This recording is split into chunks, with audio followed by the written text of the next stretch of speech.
are we inevitably moving to a new chapter where Hong Kong will find itself increasingly isolated globally?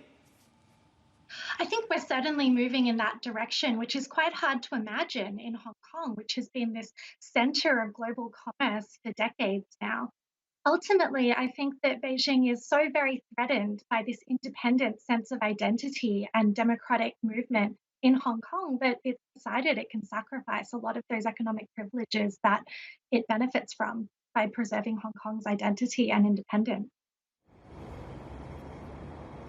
But Natasha, I was actually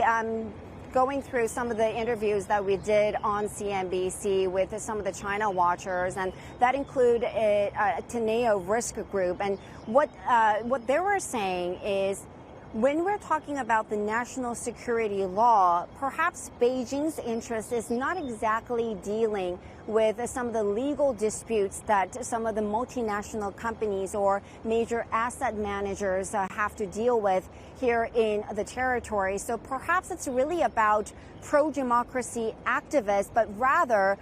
preserving the benefits of the business community here in Hong Kong.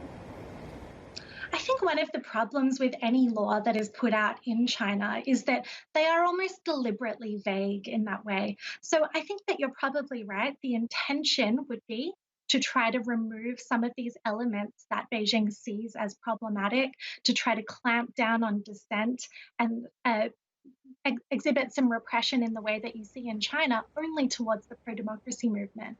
What we see increasingly happening in mainland China is that where laws are broad and vague, and Chinese officials say, oh, you don't have to worry about it as long as you are friendly to China or friendly to the party, is that people operate in fear, whether or not they do fall into that particular category that is seen as risky. So given the way in which that Beijing has pointed to foreign forces and black hands behind the protest movement in the past, I really question whether international firms and multinationals will feel entirely comfortable having their staff there with this kind of a repressive law when they can't really be sure exactly who will be targeted.